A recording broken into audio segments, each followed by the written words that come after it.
$9.50 an hour. He spat the words like they tasted of ash. Lauren flinched. Rich men. They never understood. Her mama's medicine didn't care about fairness, didn't care about minimum wage. 3 a.m. dishwater was all that stood between Carol and...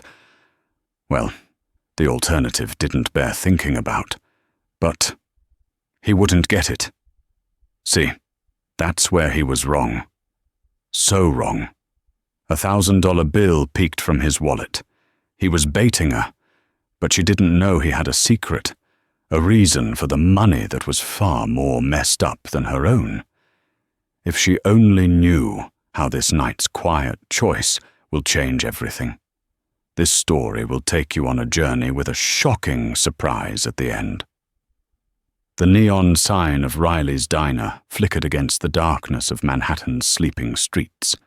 Inside, Lauren Martinez scrubbed at a stubborn stain on a plate, her hands red and raw from the scalding water.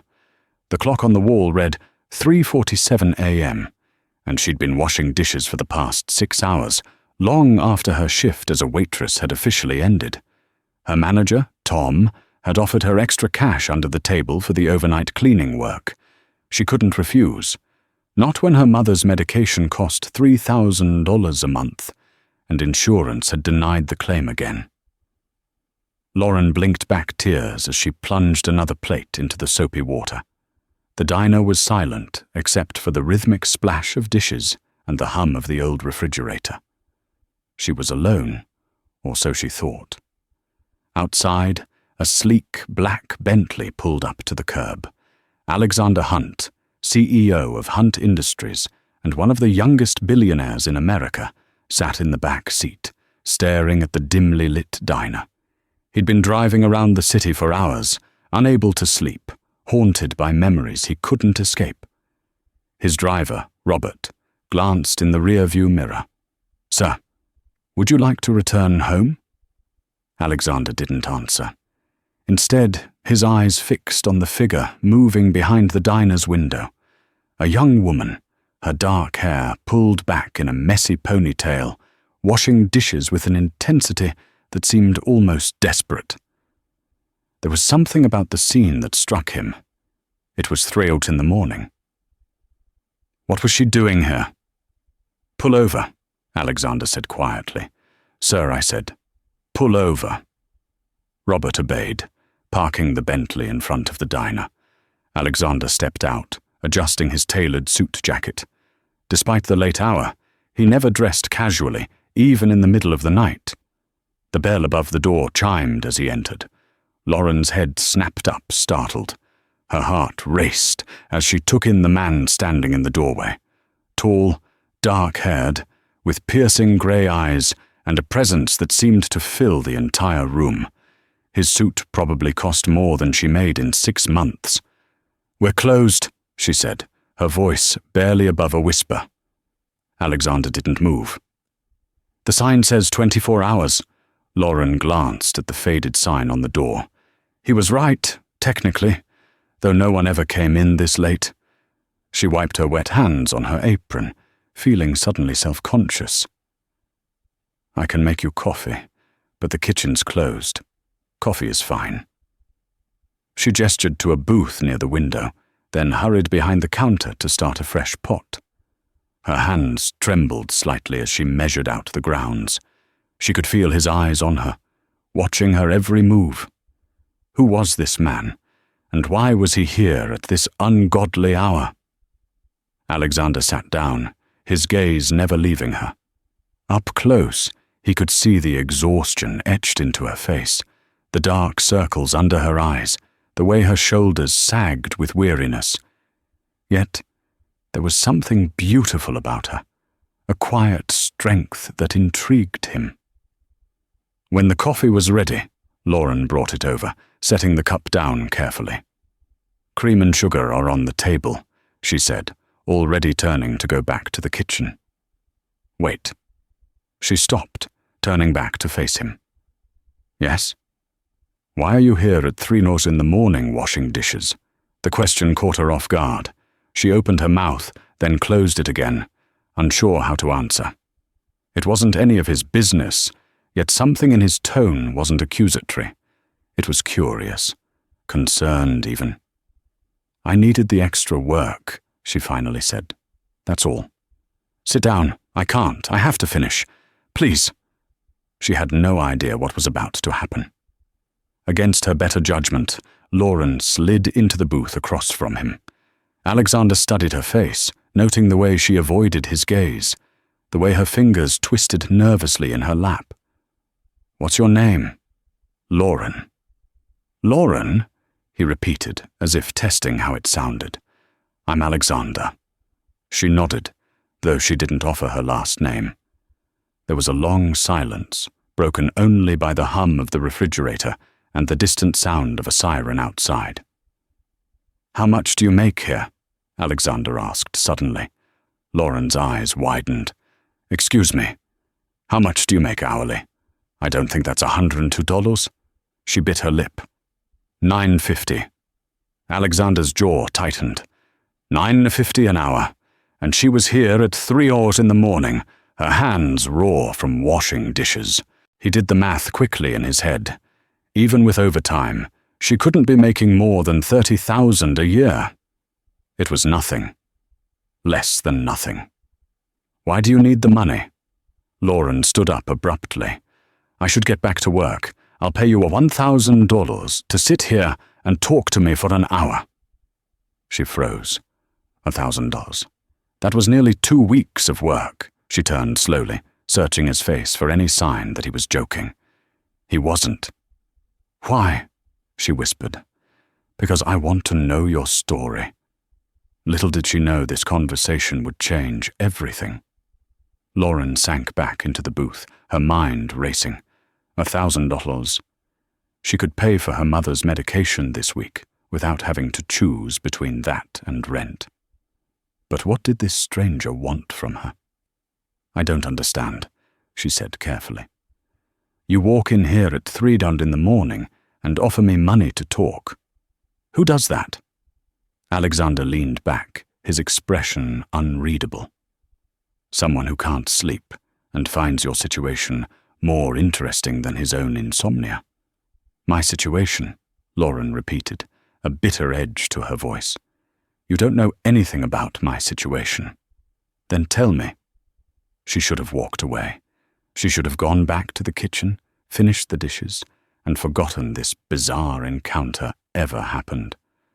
But the promise of $1,000 kept her in her seat. And something else, too. Something about the way he looked at her. Like he actually cared about the answer. "My mother is sick," she said finally, the words tumbling out before she could stop them. "She has stage 3 ovarian cancer. The treatment is expensive, and our insurance won't cover most of it. I work 2 jobs, but it's never enough. So when Tom offered me extra hours washing dishes, I took them. That's it. That's my story." Alexander listened without interrupting, his grey eyes fixed on her face. When she finished, he was quiet for a long moment. "What's your mother's name?" "Carol. Carol Martinez." He pulled out his phone and typed something quickly. Lauren watched, confused and suddenly wary. "What are you doing?" "Making a note." "Of what?" He looked up at her. "Your mother's name. Her condition. The hospital she's being treated at. I assume." Lauren's heart began to pound. "Why do you need to know that?" "Because I'm going to help you." She laughed, but there was no humor in it. "You don't even know me. Why would you help me?" "Because I can," Alexander said simply, "and because no one should have to wash dishes at 3 in the morning to save their mother's life." Tears stung Lauren's eyes. She blinked them back furiously. "I don't need charity. It's not charity. It's—" He paused, searching for the right word. "Call it an investment in what?" "In you. This moment would change everything." Before Lauren could respond, Alexander stood up, pulling a business card from his wallet and placing it on the table. "My driver will take you home when you're done here. Call me tomorrow." I'm not calling you, Lauren said. But her voice lacked conviction. Yes, you will, Alexander said with quiet certainty, because you're smart enough to know when someone is offering you a way out. He walked to the door, then paused and turned back. And Lauren, you're not washing dishes anymore. Not here, not anywhere. Tomorrow you're going to start working for me. The bell chimed as he left, and Lauren sat frozen in the booth, staring at the business card in her hand. Alexander Hunt, CIO, Hunt Industries. Her phone buzzed, a notification from her bank. $1,000 had been deposited into her account. She looked up, but the Bentley was already pulling away into the night, leaving her alone with a choice that would define the rest of her life. And before we continue, I'd love to know where you're watching from. Leave your city in the comments below, and if you're enjoying this story, please like and subscribe for more. Now, let's see what happens next. Lauren didn't sleep that night.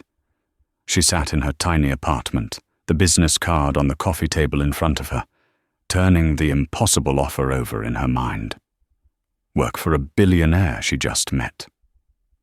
Doing what exactly? It sounded too good to be true, and in her experience, things that sounded too good to be true usually were. At 7 a.m. her phone rang, an unknown number. Her hand hovered over the screen before she answered. Miss Martinez. The voice was crisp, professional female. This is Rebecca Chen, Mr. Hunt's executive assistant. He's asked me to arrange for a car to pick you up at 9 Warsansek. There's a position available at Hunt Industries that Mr. Hunt believes would suit you. Lauren's mouth went dry. I didn't say I would.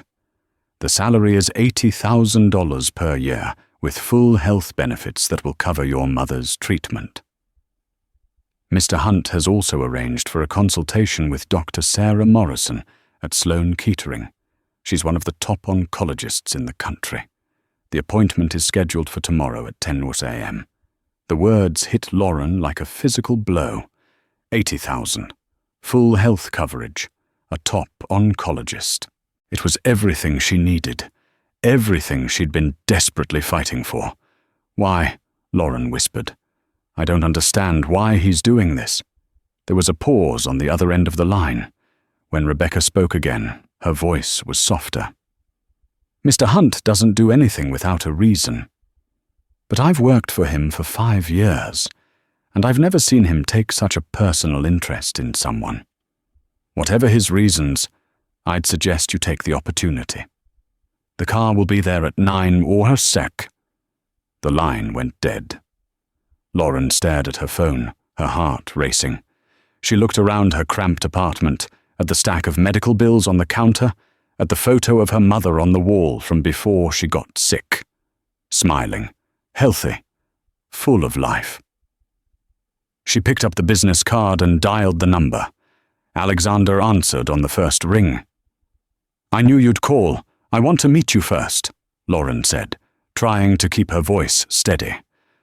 Before I agree to anything, I need to know what you want from me. I want you to work for me. Doing what? Being yourself? She laughed bitterly. That's not an answer. It's the only answer I have right now. Alexander said, Look, I know this seems strange, but I'm offering you a legitimate job, Lauren. You'll be my personal liaison for a new community outreach program Hunt Industries is launching. Your job will be to identify people and causes that need help, and to make sure that help gets to them. You've lived it. You know what it's like to struggle. That perspective is invaluable. Lauren was silent, processing his words. And my mother. We'll get the best care available starting tomorrow. I can't pay you back. I'm not asking you to. She closed her eyes, feeling tears threaten again. This doesn't make sense. It doesn't have to make sense, Alexander said quietly. It just has to help. Will you come? Lauren thought about her mother, lying in that hospital bed, weak and frail. She thought about the mounting debt, the sleepless nights, the constant fear. And she thought about the man who'd walked into a diner at 3 hours in the morning and offered her hope. "I'll be ready at 9, Paul," she said. When the black car pulled up to her building at exactly 9 Farkstor, Lauren was waiting outside, wearing the only professional outfit she owned, a simple grey dress and black flats. The driver opened the door for her, and she slid into the leather seats, feeling like she'd stepped into another world. The Hunt Industries building was a gleaming tower of glass and steel in the heart of Manhattan. Lauren had walked past it 100 times, never imagining she'd actually go inside. She was escorted to the top floor where Rebecca Chen met her, a polished woman in her 30s with kind eyes and an efficient manner. "Mr. Hunt is in a meeting, but he'll see you shortly," Rebecca said, leading Lauren to a conference room with floor-to-ceiling windows overlooking the city. "Can I get you anything? Coffee? Water?" "I'm fine, thank you," Lauren said, though her hands were shaking.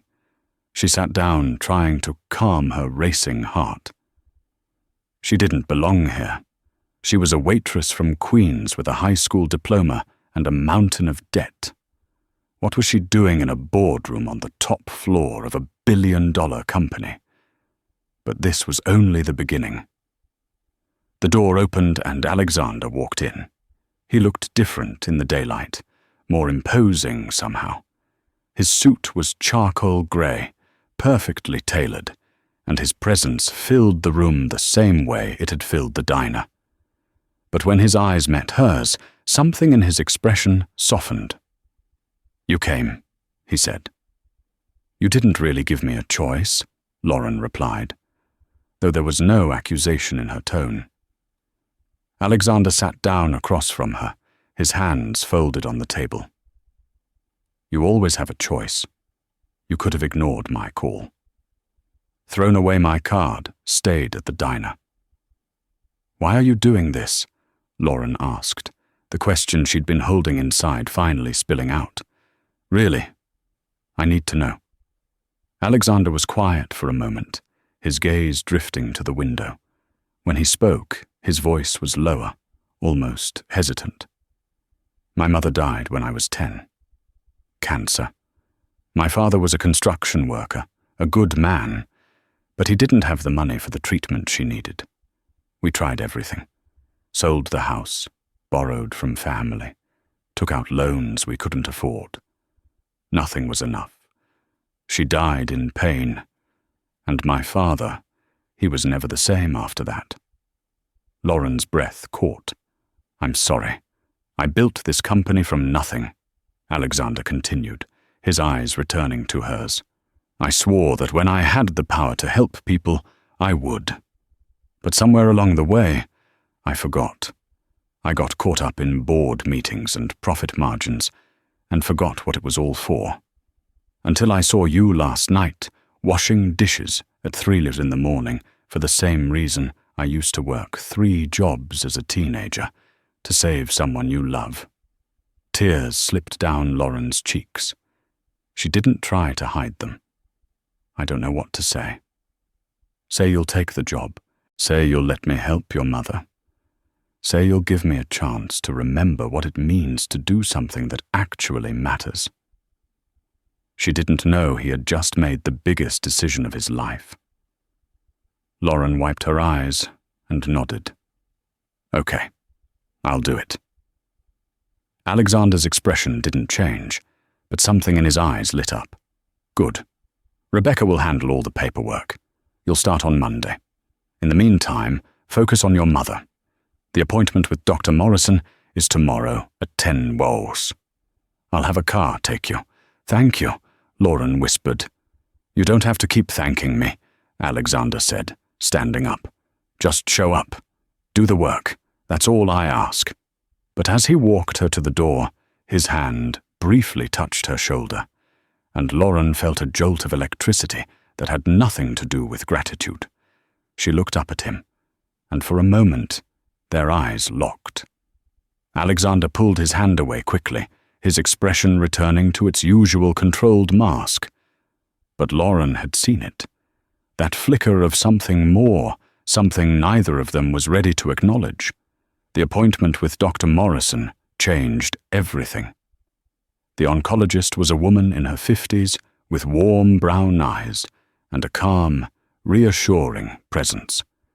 She reviewed Carol Martinez's files with careful attention, asking questions, ordering new tests, and explaining treatment options that Lauren had never even heard of before. "There's a clinical trial," Dr. Morrison said, looking between Lauren and her mother.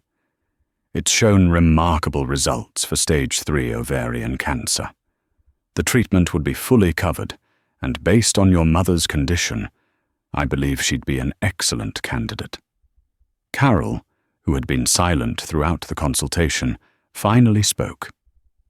"How much would it cost?" "Nothing, Doctor," Morrison said gently. "Mr. Hunt has established a fund to cover all medical expenses for patients referred through his foundation. Your only job is to focus on getting better." Lauren watched her mother's face crumple as she began to cry. She reached over and took her hand, feeling her own tears start to fall. For the first time in months, she felt something that had seemed impossible. Hope. That evening, Lauren returned to Hunt Industries to thank Alexander in person. Rebecca showed her to his office, a massive space with glass walls and a view that stretched across the entire city.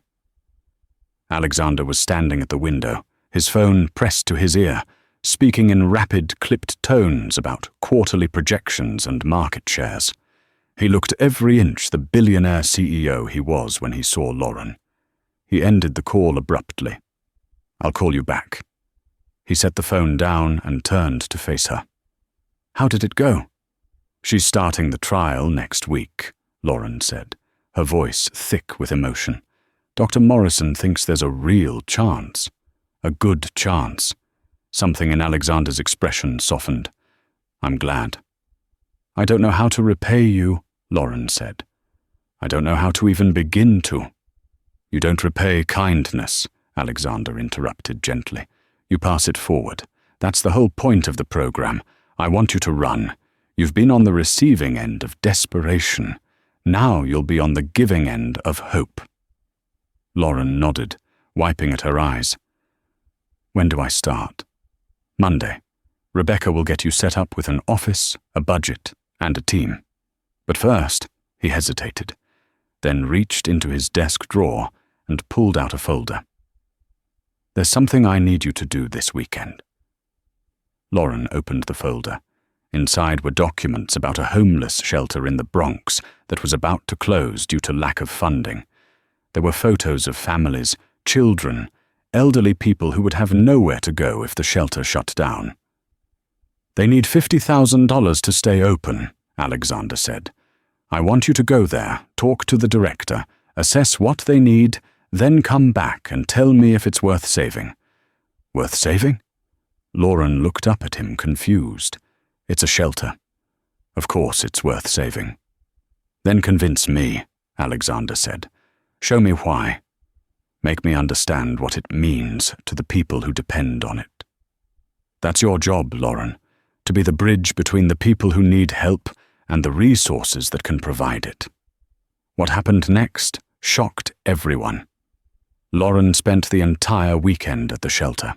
She talked to the director, Maria, a woman in her 60s who had been running the place for 20 years on a shoestring budget and sheer determination.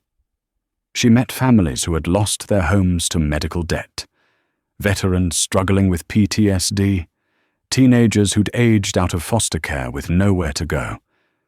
She listened to their stories, took notes, took photos, and felt her heart break and rebuild itself a dozen times over. On Monday morning, she walked into Alexander's office and set down a presentation she'd worked on all Sunday night. "The shelter serves an average of 200 people per month," she began, her voice steady despite her nerves. $50,000 seems like a lot, but it's actually a conservative estimate.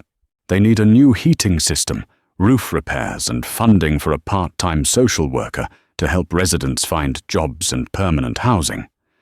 Maria has been using her own salary to cover food costs for the past 3 months.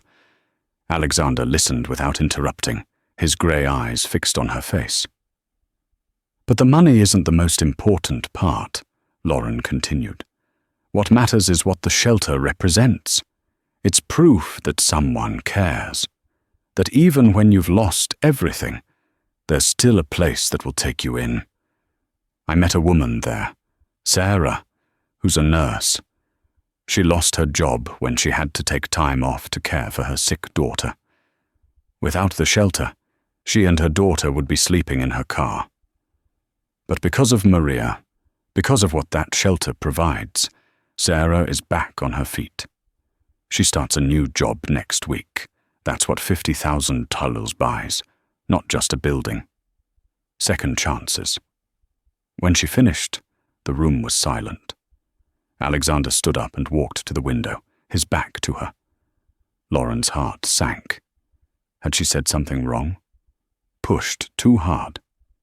"You're hired," Alexander said quietly. Lauren blinked. "I thought I already was." He turned around, and there was something in his expression she'd never seen before. Vulnerability. Really hired. Not just as a liaison, as my partner in this. I've spent years writing checks and attending galas, but I've lost touch with what it actually means to help people. You haven't. You understand it in a way I never could because you've lived it. Partner. Lauren repeated the word, feeling too big in her mouth. "I'll fund the shelter," Alexander said, "and you'll find 10 more just like it, then 20, then 100. We're going to build something real, Lauren, something that actually changes lives." She didn't know what to say. She just nodded, feeling overwhelmed by the weight of what he was offering. Trust, purpose, a chance to matter. Over the next few weeks, Lauren threw herself into the work. She visited community centers, schools, hospitals, and halfway houses. She met people who reminded her of herself, desperate, struggling, fighting to survive. And she brought their stories back to Alexander, who listened with an intensity that sometimes surprised her. He asked questions, challenged her assumptions, pushed her to think bigger. But he also trusted her judgment in a way no one ever had before. They began spending more time together. Late nights in his office, going over proposals, early morning coffee meetings to discuss new initiatives. Somewhere along the way, the line between professional and personal began to blur. Lauren found herself noticing things she shouldn't. The way Alexander's eyes crinkled when he almost smiled. The rare moments when his carefully controlled facade slipped, and she caught a glimpse of the man beneath. The way he always made sure she ate during their long work sessions, quietly having food delivered without making a fuss about it. And Alexander, for his part, couldn't stop watching her. The passion in her voice when she talked about the people they were helping. The way she lit up when a project succeeded. The quiet strength that had first drawn him to her in that diner at 3 hours in the morning. He knew he was crossing a line. She worked for him. It was inappropriate, unprofessional, and yet he couldn't seem to help himself. One evening, they were alone in his office, reviewing applications for a new scholarship fund. It was past midnight, and the city stretched out below them in a blanket of lights. "You should go home," Alexander said, noticing the exhaustion in Lauren's eyes. "You've been here for 14 hours. "So have you," Lauren pointed out. "I'm used to it." "So am I," she said with a slight smile. "Remember, I used to wash dishes until dawn." He winced. "That's different." "Why?" "Because you wear a suit." He didn't have an answer for that. They stared at each other across the desk, and the air between them felt charged with something neither of them wanted to name. "Lauren," Alexander said quietly. "We should talk about." His phone rang. He glanced at the screen, and his expression darkened. "I have to take this." He walked to the window, his voice low and tense. Lauren couldn't hear what he was saying, but she could see the tension in his shoulders, the way his free hand clenched into a fist. When he hung up, he stood there for a long moment, not turning around. "Alexander," Lauren asked softly, "what's wrong?" "My father," he said finally. "He had a stroke. He's in the hospital." Lauren's heart clenched. "Oh my God, you need to go. He won't want to see me," Alexander said, his voice flat. "We haven't spoken in 5 years." "Why not?" He turned to face her, and the pain in his eyes was raw and unguarded. "Because when I finally made my first $1 million, I offered to pay off all his debts, to buy him a house, give him everything he'd never had. And he refused. He said I'd forgotten where I came from, that I'd turned into the kind of person who thinks money solves everything. We fought, and I said things I can't take back. He told me not to come back until I remembered what actually mattered." The pieces clicked into place in Lauren's mind. The community outreach program, the shelter, his determination to help people. "You're trying to prove him wrong," she said softly. Alexander's jaw tightened. "I'm trying to prove him right, that I haven't forgotten, that I still care about more than profit margins and stock prices." "Then go to him," Lauren urged. "Show him what you've been doing. Tell him about the shelter, the scholarship fund, all of it. Let him see who you really are. What if it's too late? What if it's not?" She crossed the room and took his hand. It was the first time she'd touched him since that brief moment at his office door weeks ago. His fingers closed around hers, and for a moment they just stood there, holding on to each other like lifelines. "Come with me," Alexander said suddenly. "What?" "To the hospital, please. I don't want to do this alone." And in that moment, Lauren realized she was falling for him. Not the billionaire CEO, not the man who'd saved her mother, but the broken, vulnerable person standing in front of her asking for help. "Okay," she whispered. "I'll come with you." The hospital was cold and sterile, all harsh fluorescent lights and the smell of antiseptic. Alexander walked through the corridors with his jaw set, his hand still holding Lawrence's. She didn't pull away. They found his father's room on the 4th floor. Through the window in the door, Lauren could see an older man lying in the bed, his face pale and drawn, tubes and monitors surrounding him. He looked small somehow, diminished by illness in a way that reminded her painfully of her own mother. Alexander stopped outside the door, his hand on the handle, but he didn't push it open. "He looked so old," he said, quietly. "When did he get so old?" "Alexander." The voice came from behind them. They turned to find a nurse approaching, her expression sympathetic. "Are you William Hunt's son?" "Yes," Alexander said. "How is he?" "Stable. The stroke was significant, but he's responding to treatment. The doctor will want to speak with you about his prognosis and the recovery plan." She hesitated, then added gently, "He's been asking for you."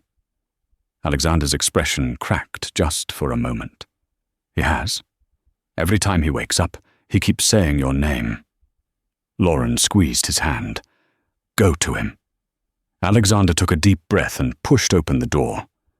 Lauren started to stay outside to give them privacy, but his grip on her hand tightened. "Please," he said again, so she followed him inside. William Hunt's eyes were closed, but they flickered open as Alexander approached the bed. For a long moment, father and son just stared at each other. "Alex," William said finally, his voice rough and weak. "You came?" "Of course I came," Alexander said, and there was an edge of something raw in his voice. Hurt, anger, relief. "I'm your son, I know," William said. I didn't think." He trailed off, his eyes drifting to Lauren. "Who's this?" "This is Lauren Martinez," Alexander said. "She works with me, Lauren. This is my father, William." Lauren stepped forward with a small smile. "It's nice to meet you, Mr. Hunt." William studied her with sharp eyes that reminded her so much of Alexander's. "Martine, you're the girl whose mother is sick, the one Alex has been helping." Lauren blinked in surprise, looking at Alexander. He had the grace to look slightly embarrassed. "I may have mentioned you," he said to my father, before we stopped talking." "You called me 3 months ago," William said, his voice gaining a little strength. "Drunk at 2:00 in the morning, rambling about a waitress you'd met who reminded you why you started the company in the first place. I thought you'd lost your mind." Alexander's face flushed. "I wasn't drunk." "You were emotional, which for you is the same thing," William said. But there was no malice in his tone, just a kind of weary affection. "And then you told me about this program you were starting, the shelters, the scholarships, all of it. You said you were trying to remember what I taught you about helping people, about not losing yourself in the money." Tears stung Lauren's eyes. She'd had no idea that Alexander had been thinking about her even then, that their encounter had affected him so deeply. "I should have called you back," William continued, his voice breaking. "I should have told you I was proud, but I was stubborn and angry, and I thought I had more time." "Dad," Alexander said, his voice thick, "I'm sorry for the things I said for staying away. I was trying to prove something to you, but I should have just—" "You already proved it," William interrupted. "You proved it when you walked into that diner at 3:00 in the morning and saw someone who needed help. You proved it when you hired Lauren, when you funded that shelter, when you started actually caring again about something other than profit margins. You became the man I raised you to be. I just wish I'd told you that before I ended up in this damn hospital bed." Little did they know, this conversation would heal wounds neither of them had thought could mend. Alexander sank into the chair beside the bed, still holding his father's hand. Lauren quietly moved to sit in the corner, giving them space, but staying close enough to offer silent support. They talked for hours about the past, about regrets, about the years they'd wasted being angry instead of just being family. William told stories about Alexander's mother, about the woman he'd loved and lost too soon. Alexander talked about the work he and Lauren were doing, about the people they'd helped, about the difference they were making. And slowly, painfully, the distance between them began to close. When William finally fell asleep, exhausted from the conversation and the medication, Alexander stood up stiffly. He looked drained, emotionally wrung out in a way Lauren had never seen. They walked out to the hospital parking lot in silence. The night air was cool, and the city lights twinkled in the distance. Alexander leaned against his car and finally let himself break down. Lauren held him as he cried, his face buried in her shoulder, his body shaking with years of pent-up grief and regret. "I thought I'd lost him," he said when he could finally speak. "I thought I'd waited too long." "You didn't," Lauren said softly, running her hand through his hair. "You're here now. That's what matters." He pulled back to look at her, and the expression on his face made her breath catch. "Thank you," he said, "for coming with me, for everything." "Alexander, I know I shouldn't say this," he interrupted, his voice low and intense. "I know it's unprofessional and inappropriate and breaks every rule about employer-employee relationships, but I can't keep pretending I don't feel it." "Lauren," You've changed my life. From that first night in the diner, you made me remember who I wanted to be. And somewhere along the way, I stopped seeing you as just someone I was helping. I started seeing you as someone I can't imagine my life without." Lauren's heart was pounding so hard she could barely breathe. "I feel it too," she whispered. I tried not to. I told myself it was just gratitude or admiration but it's not. It's more than that. "Tell me to stop," Alexander said, his hand coming up to cup her cheek. "Tell me this is a terrible idea and we should keep things professional." "I can't," Lauren admitted, "because I don't want you to stop." He kissed her then, soft and tender, and full of all the things neither of them had been able to say. Lauren melted into him, her arms wrapping around his neck, feeling like she was finally coming home. When they broke apart, both of them were breathing hard. "This is complicated," Alexander said. "I know people will talk. They'll say I took advantage of you, that there's a power imbalance." "I don't care," Lauren said firmly. "I'm not some helpless victim, Alexander. I'm a grown woman who can make her own choices. And I choose this. I choose you." He kissed her again, deeper this time, and Lauren felt the world fall away until there was nothing but the two of them, and this moment and the promise of something real. Over the next few weeks, everything changed, and nothing changed. They continued working together, but now there was an undercurrent of something more. Stolen glances across conference tables, his hand on her back when they walked into meetings, late nights in his office that ended with kisses instead of just paperwork. They kept it quiet at first, not ready to face the scrutiny and questions that would inevitably come. But it was getting harder to hide. One afternoon, Lauren was in her office when Rebecca knocked on the door. "There's someone here to see you," she said, her expression unreadable. Lauren looked up in surprise. "Who?" "Victoria Ashford, Alexander's ex-fiancée." Lauren's stomach dropped. She knew about Victoria.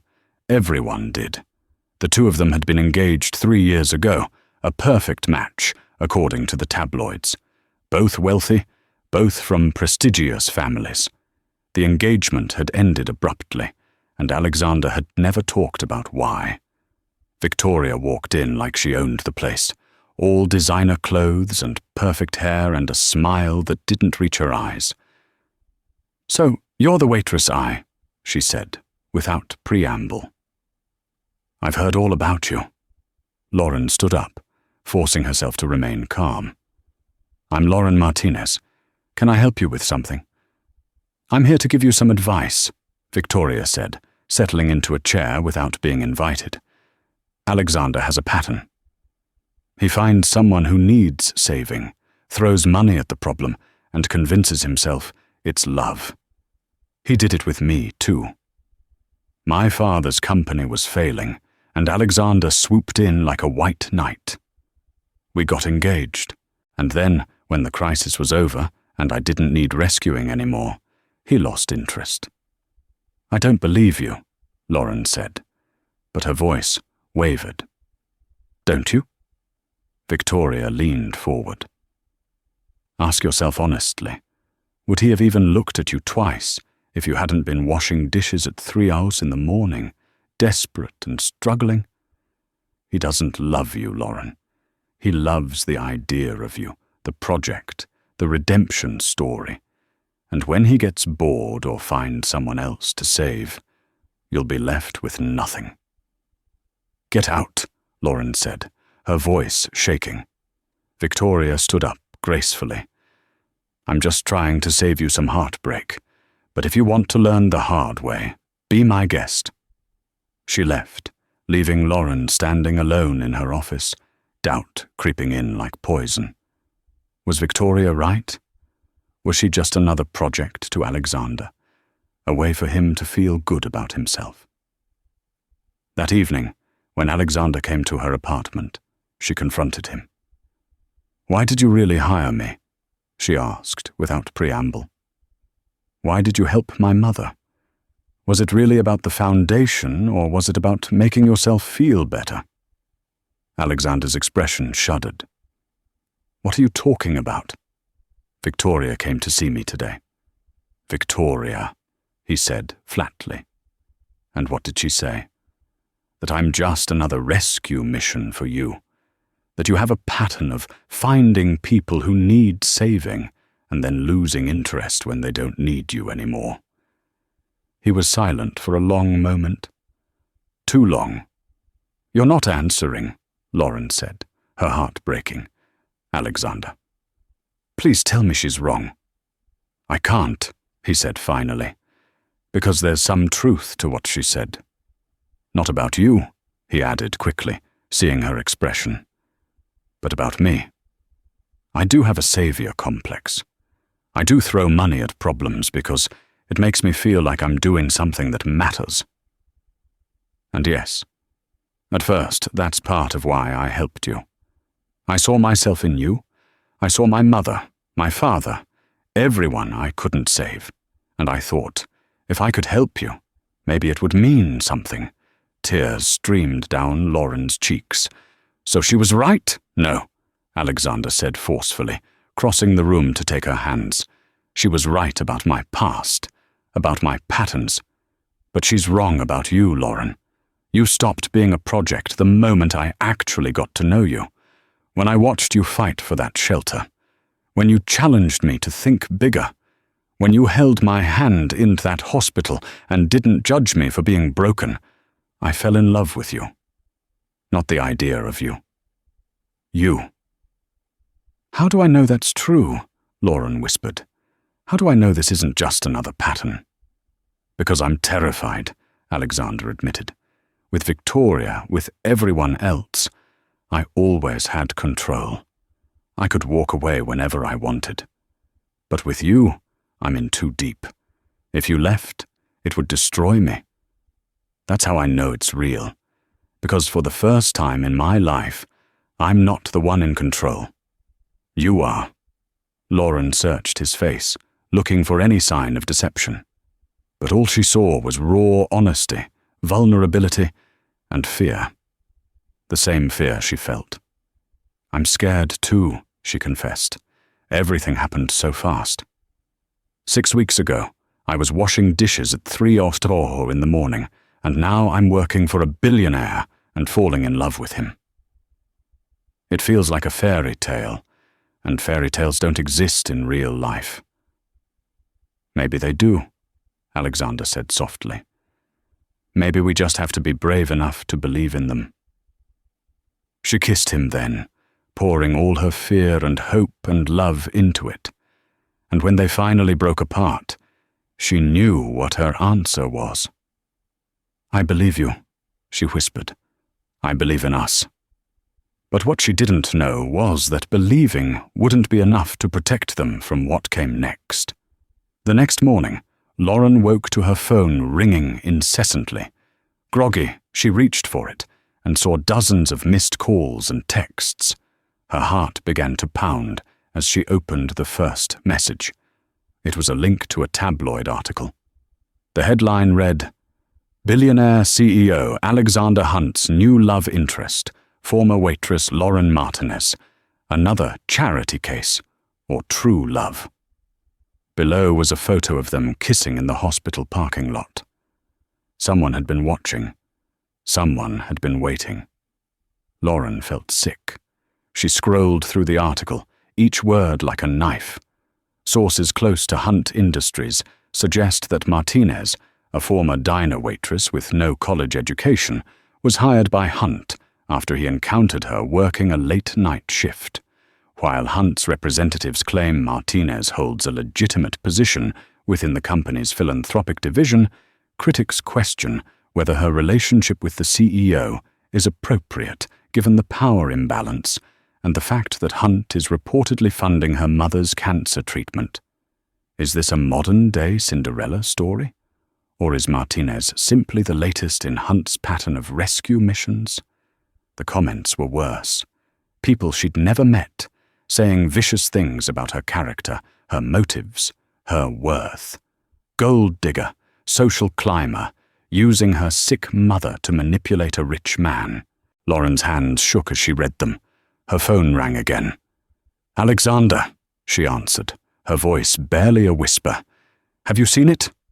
"I'm handling it," Alexander said, his voice tight with controlled fury. "My PR team is already drafting a response. We'll sue the tabloid for invasion of privacy. It doesn't matter," Lauren interrupted. "They're not wrong, are they? About the power imbalance? About how this looks, Lauren. People are saying I slept my way into a job, that I'm using you, that I'm taking advantage of your money to help my mother." Her voice broke. "What if they're right? What if I am just another rescue mission?"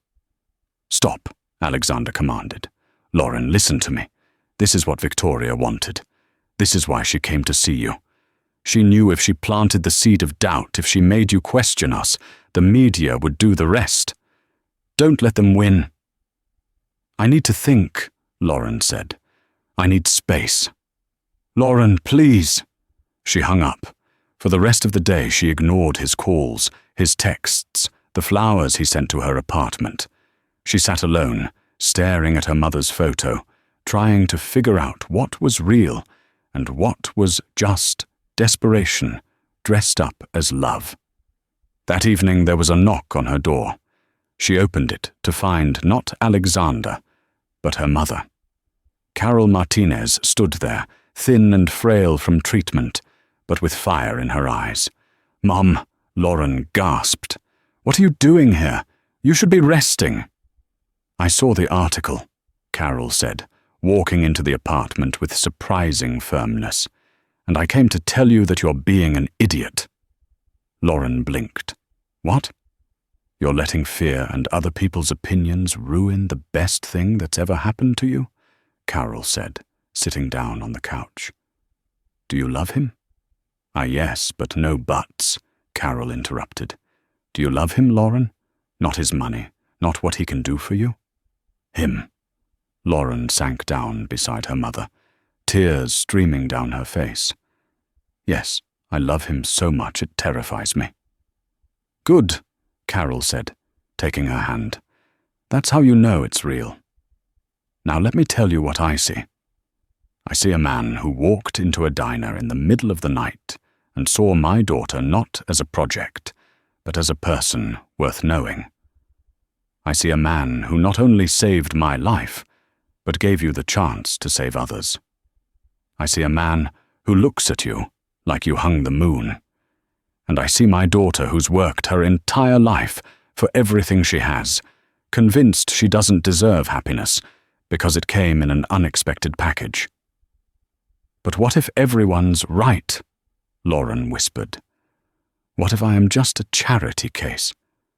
"Then be a charity case," Carol said fiercely. "Be a gold digger, a social climber, whatever they want to call you. Who cares? The only opinion that matters is yours and his. Do you think he loves you?" "Yes." "Do you love him?" "Yes." "Then that's all that matters." Carol said everything else is just noise. "And honey, you've spent your whole life fighting. Don't stop fighting now just because the battle looks different." Lauren looked at her mother.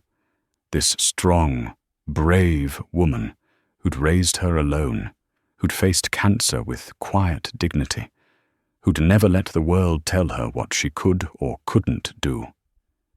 And she realized her mother was right. She'd been so afraid of what other people thought that she'd forgotten to listen to her own heart. "I need to see him," Lauren said, standing up abruptly. Carol smiled. "Then go." Lauren grabbed her coat and ran out of the apartment. She hailed a cab and gave the driver Alexander's address, her heart pounding the entire way. When she arrived at his penthouse, the doorman recognized her and let her up without question. She knocked on the door, and Alexander opened it immediately, like he'd been waiting by it all evening. He looked terrible. His hair was disheveled, his shirt was wrinkled, and there were dark circles under his eyes. "Lauren," he breathed. "I'm sorry," she said, "for running, for doubting us, for letting fear make me stupid. You have nothing to apologize for, Alexander said. I should have been more careful. I should have protected you from this. I don't need protection, Lauren interrupted, stepping inside. I need partnership. I need you to trust that I can handle the scrutiny, the gossip, all of it. Because I can, as long as I have you. Alexander pulled her into his arms, holding her so tightly she could barely breathe. I'm not letting you go, he said into her hair. Ever. I don't care what the tabloids say, what my board thinks, what anyone believes. You're mine, and I'm yours, and that's all that matters. I love you, Lauren said. I love you, Alexander. Not because you saved my mother or gave me a job. I love you because you're kind and broken and trying so hard to be better. Because you see people really see them. Because when you look at me, I feel like I matter. You do matter, Alexander said fiercely. You matter more than anything. They kissed, desperate and hungry, pouring months of longing and fear and love into it. And this time, Lauren didn't pull away. This time she let herself fall completely. The next morning they woke up tangled together in Alexander's bed, sunlight streaming through the floor to ceiling windows. Lauren had never felt more at peace. I have an idea, Alexander said, propping himself up on one elbow. A terrible, impulsive, completely reckless idea. I'm listening, Lauren said with a small smile. Let's go public. Not with a carefully crafted PR statement, but real. Let's do a joint interview. Tell our story on our terms. Show them that this isn't a scandal or a rescue mission. It's just two people who found each other when they needed it most. Lauren considered this. It was risky. It would open them up to even more scrutiny, but it would also take away the tabloids' power to control the narrative. Okay, she said. Let's do it. 2 weeks later, they sat down for an interview with a respected journalist, known for her fair, thoughtful reporting. The interview aired on a major network, and Lauren watched nervously from the green room as it began. Mr. Hunt, the journalist began, your relationship with Lauren Martinez has generated significant media attention. Some have questioned the appropriateness of your relationship given that you're her employer and benefactor. How do you respond to those concerns? Alexander didn't hesitate. I understand why people might question it. The power dynamics are real, and I've been conscious of them from the beginning. But what the tabloids don't show is that Lauren is not, and has never been, someone I could control or manipulate. From our first conversation, she challenged me. She made me think differently, act differently, be different. Yes, I helped her mother, but she's helped me far more than I've helped her. She gave me purpose again. She reminded me what actually matters. The journalist turned to Lauren. Miss Martinez, how do you respond to accusations that you're using Mr. Hunt for his money? Lauren met the camera's gaze steadily. I'd say those people don't know me or my story. I've worked since I was 15 years old. I've never asked for handouts or taken shortcuts. When Alexander offered to help my mother, my first instinct was to refuse, because I've always believed in earning what I have. But he showed me that accepting help isn't weakness. It's human. And what we have isn't about money or power. It's about two people who saw each other at our lowest points and decided to build something better together. The journalist smiled. What's next for both of you? Alexander reached over and took Lauren's hand. We're going to keep doing the work we started. The foundation is expanding. We're funding 20 new shelters across the country, establishing scholarship programs, and creating job training initiatives. And we're doing it together. As partners in business and in life, the journalist asked. In everything, Alexander confirmed. and the way he looked at Lauren made it clear he meant it. When the interview aired, the response was overwhelming. Yes, there were still critics, still people who questioned their motives, but there were also thousands of messages of support. People sharing their own stories of finding love in unexpected places, others thanking them for the work the foundation was doing. And slowly, the narrative began to shift. But Lauren and Alexander barely noticed. They were too busy living their life, building their future, and proving every day that sometimes the most unlikely love stories are the ones that matter most. 6 months later, Lauren stood in the grand ballroom of the Plaza Hotel, surrounded by hundreds of people. The annual Hunt Foundation Gala was in full swing, and she still couldn't quite believe she was here. Not as a guest, but as the co-director of the foundation, standing beside Alexander as they announced their biggest initiative yet. "Ladies and gentlemen," Alexander said into the microphone, his hand resting on the small of Lauren's back, "thank you all for being here tonight. A year ago, I thought I knew what success looked like. Profit margins, stock prices, quarterly reports. But I was wrong. Success isn't measured in dollars. It's measured in lives changed, in hope restored, in second chances given." He turned to Lauren, his eyes warm. "My partner, Lauren Martinez, taught me that. She reminded me that behind every statistic is a person. Behind every number is a story. And tonight, we're honored to announce the expansion of the Hunt Foundation's community outreach program to 50 cities across America. We're not just funding shelters and scholarships anymore. We're building community centers, job training programs, and free medical clinics. We're creating a network of support for people who need it most." The room erupted in applause. Lauren took the microphone, her hands trembling slightly. Public speaking still made her nervous, but she'd learned to push through it. "A year ago, I was washing dishes at 3 hours in the morning, trying to save my mother's life," she said, her voice steady. "I know what it's like to feel invisible, to work multiple jobs and still not make ends meet, to be one crisis away from losing everything. The people we're helping aren't statistics. They're me. They're you. They're anyone who's ever struggled and needed a hand up, not a handout.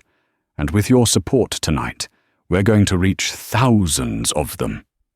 More applause. As Lauren stepped back from the podium, Alexander took her hand and squeezed it gently. "You were amazing," he whispered. "So were you," she whispered back.